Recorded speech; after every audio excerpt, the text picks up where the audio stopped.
Hello, America. I'm Mark Levin. This is Life, Liberty, and Levin. We have two great guests, two buddies. By the way, I just noticed, two Italianos. Yeah, you look at that. How about that? Dan Bongino. Good to see you, brother. How are you? Joe DeGeneva. It's an honor. Mark? For people who, for some reason, don't know who you are, let me just briefly say, Joe, you were a wonderful United States attorney for the District of Columbia under a great president. From 1983 to 1988 under Ronald Reagan, you received your undergraduate degree from the University of Cincinnati, your law degree from Georgetown. You later served as an independent counsel, investigating the 1992 pre-election search of then-candidate Bill Clinton's passport file. Did that go on for 8 years, by the way? I'm just curious. No. What was it, 6 months or something like that? We cleared everybody. You did your job and you ended it. Dan Bongino. Sir. Attended the City University of New York. You earned both a bachelor's and master's degree in psychology. Penn State University, you earned a master's of business administration. You worked with the New York City Police Department for 4 years, from 95 to 99. You joined the Secret Service in 99 as a special agent. And you eventually protected the president, as I recall. Yeah, it was fun. Miss it sometimes. All right, we're here on very serious business. Very, very serious business, so I wanted two very smart, serious people with me. And I want to start the program this way. I have before me an October 16, 2000 memorandum for the Attorney General of the United States. A Democrat Attorney General, a Democrat Department of Justice, the Office of Legal Counsel, which, as you guys know, is the office that passes on constitutional issues for the United States government. And they're also looking at a 1973 memorandum during the Nixon administration, same office. This is what they say in the opening paragraph. In 1973, the Department of Justice concluded that the indictment or criminal prosecution of a sitting president would impermissibly undermine the capacity of the executive branch to perform its constitutionally assigned functions. We've been asked to summarize and review the analysis provided in support of that conclusion and to consider whether any subsequent developments in the law lead us today to reconsider and modify or disavow that determination. We believe that that conclusion, reached by the department in 1973, still represents the best interpretation of the Constitution. Now, here's some of what they say, then I want your significant input. They say, among other things, that the burdens imposed on a sitting president by the initiation of criminal proceedings, whether for official or unofficial wrongdoing, must be assessed in light of the court's long recognition of the unique position in the constitutional scheme that the office occupies. Given the unique powers granted to and obligations imposed upon the president, we think it clear that a sitting president may not constitutionally be imprisoned. And they go on and raise other issues. An investigation, the time it takes for a president, undermining a president's credibility, not just at home, but abroad, and all these issues that affect the function of an Article II President of the United States. So my first question is, if it is the position of the Department of Justice, unchanged to my knowledge, this memoranda have not been withdrawn, that a sitting president cannot be indicted, then what is this talk about subpoenaing a president of the United States to appear before a grand jury to answer endless questions about his conduct, not just before he was president, but when he is president? Joe DeGeneva. I don't think there's any question that the Mueller investigation, as it sits now, is illegitimate. The appointment by Rosenstein of Mueller did not name a crime that was being investigated. It named nothing. This was a way for the department under Rosenstein to avoid responsibility for conducting an inquiry.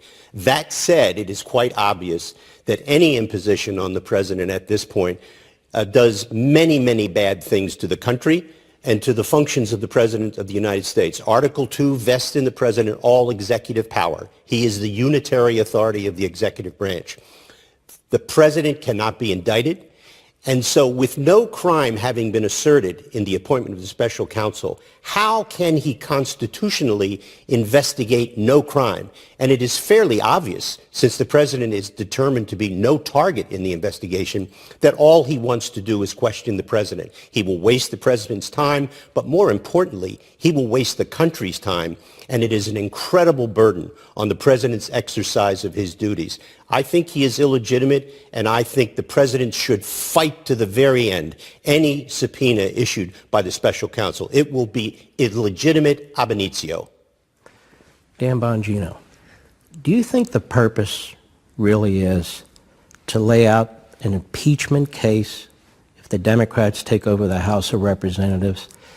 Is that the reason why these 49 very broad areas, questions that were apparently put together by the Trump team but represent what Mueller and his team are focused on? Do you think that's what's going on here?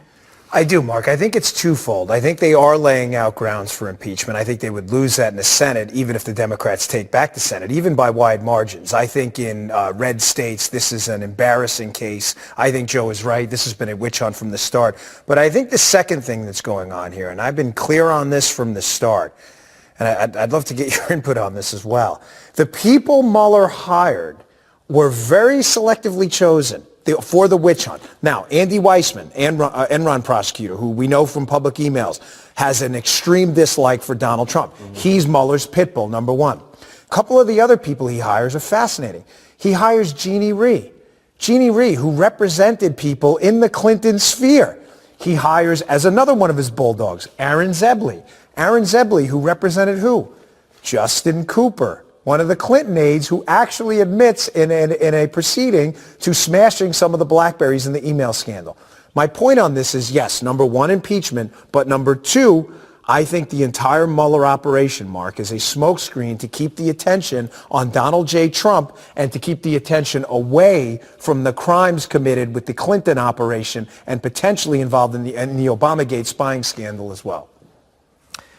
This entire investigation, if it is the official position of the Department of Justice, unchanged to my knowledge, that you cannot indict a sitting president, the idea that you can threaten a sitting president with a subpoena to drag him in front of a grand jury, one of the things they say in the memorandum here is the reason, another key reason, why you cannot constitutionally or should not indict a sitting president is you're now leaving it to somebody who is wholly unattached from the body politic and responsible to nobody but himself to determine the outcome of an executive branch official, the President of the United States, whether he stays or whether he leaves.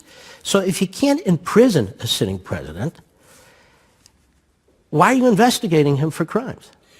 The question answers itself, actually, because what you have is an illegitimate basis for the investigation. You can't indict a president, so why can you question him by force of a subpoena? You cannot. And in fact, the answer here is what Mueller is doing is he's investigating and using a grand jury subpoena not for a criminal case, which the law says he cannot indict a president, but rather he's investigating to impeach. That is an unconstitutional position for him to be in. He cannot issue a grand jury subpoena for purposes of impeachment. That is an illegitimate and unconstitutional use of the grand jury power. And it seems to me that if he does want to issue a subpoena, the president has an extremely strong constitutional position that that subpoena is illegitimate from the very beginning. Example. Among those 49 or 50 questions are questions like, what were you thinking when you decided to fire Flynn or fire Comey? Why did you fire Comey or Flynn? Did it have anything to do with the Russian investigation? All of those questions intrude on the core functions of a president. They involve executive privilege, Article II privilege to fire anybody in the executive branch. He's asking questions about pardons and possible discussions of pardons while he was president. Those are all covered by executive privilege and by the unfettered pardon power, which is in the Constitution. When you put it all together, you end up with an illegitimate soup. It's an illegitimate pudding. He doesn't have the power to investigate, to impeach. And so Rosenstein's appointment is not only illegitimate, it's a constitutional farce, and it's hurting the country. What do you think the framers of the Constitution would say about what this does to separation of powers, what it does to the whole construct of our constitutional system? And isn't this why Chuck Schumer and the Democrats, even before the president was sworn in, were demanding a special counsel? Because they knew this is where it would lead? Yeah, of course, Mark. This was all set up in advance. I mean, the framers established a remedy, a constitutional remedy for malignant behavior from the executive branch, impeachment. It's clearly delineated. Now, clearly that's not good enough for the Democrats right now. So not only are they setting up, as I said before, one path for impeachment, they're also setting up a path to politically bankrupt the president. Now, we all have a political bank account. I ran for office at one point. You know, you build it up with positive credits, good speeches, or whatever it may be. There's also a way to diminish that, negative advertising. This is an ongoing negative advertising campaign against the president. What Joe said is important, though. There is no predicate crime here, Mark. Not only could the Department of Justice have handled well, by the way, an investigation, a counterintelligence investigation into Russian collusion, but the fact that there was no predicate crime to appoint a special counsel to investigate the president says to me this was meant as a political operation as well to diminish the political capabilities and to basically drain the political bank account of a president. One more thing. I think it was also sent as a message to people joining the Trump administration, to capable people, don't you dare join, or look what will happen to you. We'll be coming after you next. This is important. Hasn't Mueller already disrupted this administration? Hasn't he already sent a message, as you just point out, to people who want to come into the administration? You might be targeted. He has interrogated, if you will, dozens, scores of people involved in the campaign, the transition, the administration. Hasn't he already done what the memorandum warns against, Joe? Yes, there's no question that when you look at the entire array of actions from the very beginning, the appointment by Rosenstein of Mueller, where no crime was stated to have been committed, you begin an inexorable process of depriving the president of his ability to govern. And what you have now is we're going on 16 months of stripping away from the president his presidency. It has been taken away by this. And what's fascinating to me is we go back to the beginning. This started out as a brazen plot to exonerate Hillary Clinton through the Obama Justice Department and the FBI, and then, if she lost, to figure out a way to frame Donald Trump and the people around him. What is tragic is that the system has allowed that to occur. And where we are today is the president is being distracted, constitutionally distracted from the performance of duties. North Korea, South Korea, denuclearization of the Korean Peninsula, Syria, Iran, everything that he's working on is being disrupted because of this. And for what reason? No good reason. Here's the last paragraph of the memorandum. In 1973, the Department of Justice concluded that the indictment of criminal prosecution of a sitting president would unduly interfere with the ability of the executive branch to perform its constitutionally assigned duties, and would thus violate the constitutional separation of powers. No court has addressed this question directly, but the judicial precedents that bear on the continuing validity of our constitutional analysis are consistent with both the analytic approach taken and the conclusions reached by the courts. Our view remains, this is the Department of Justice, that a sitting president is constitutionally immune from indictment and criminal prosecution.